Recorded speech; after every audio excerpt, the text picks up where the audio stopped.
it was something that I thought, let me explore this. Let me see if there's something there to be said that hasn't been said.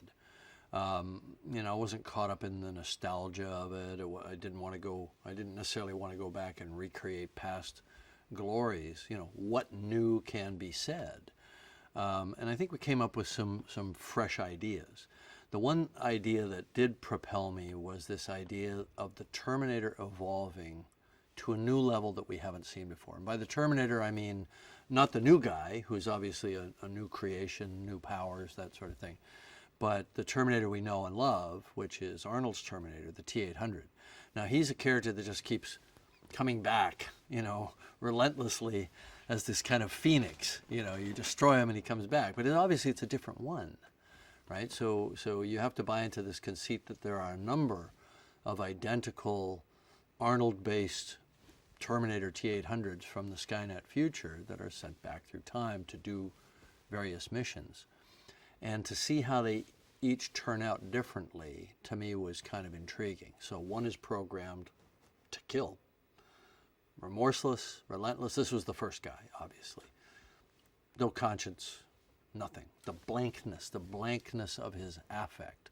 Completely inhuman, even though he's meant to be an infiltrator, which is the big joke of the whole thing, because Arnold doesn't exactly blend, Then you've got the one that's designed, that's programmed for good.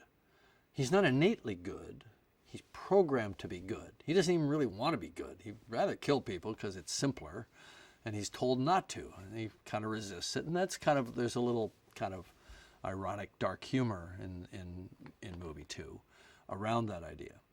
But what happens if you leave a Terminator with his learning computer, with his neural network CPU, just with no mission and no purpose, awash in human society for 2.5 decades? What happens to that guy? To me, that was interesting. Where does he wind up?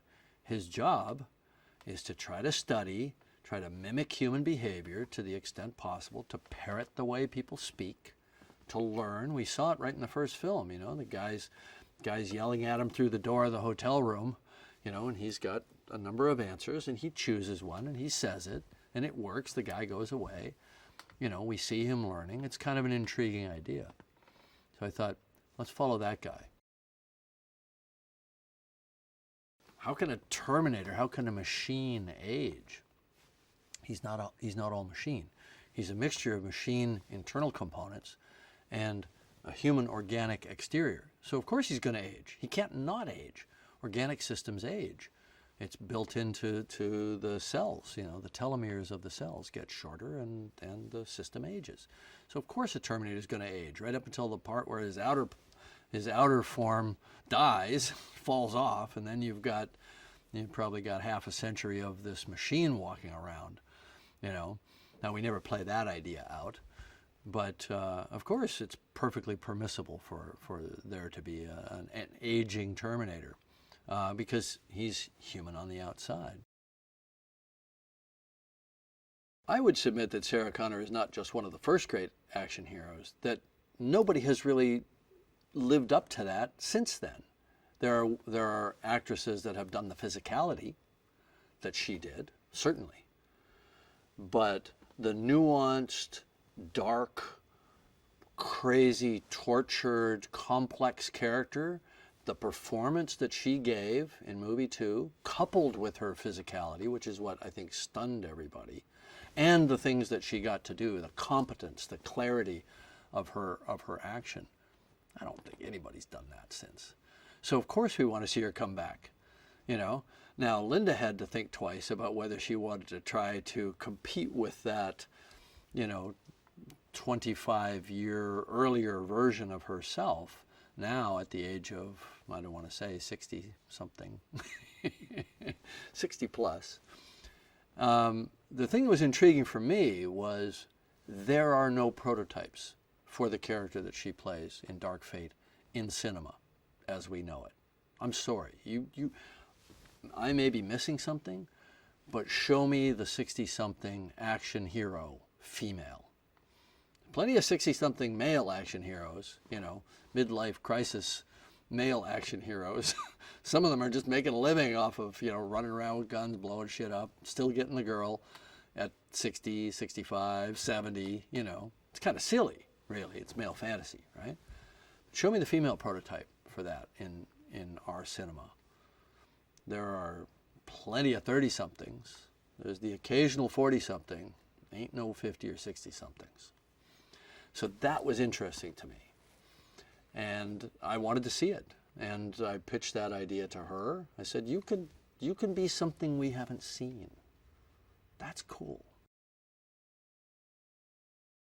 Well, Legion is the next Skynet, and I think the conceit here is that there is a natural tendency of the universe toward a certain outcome, and that given all the forces at work in human society and human technological development and the forcing factors driving us toward artificial intelligence, which all you have to do is talk to any of the experts on it right now. And everybody wants this. Everybody wants an artificial intelligence equal to humans to help us, to make money, to improve our defense systems and all that stuff.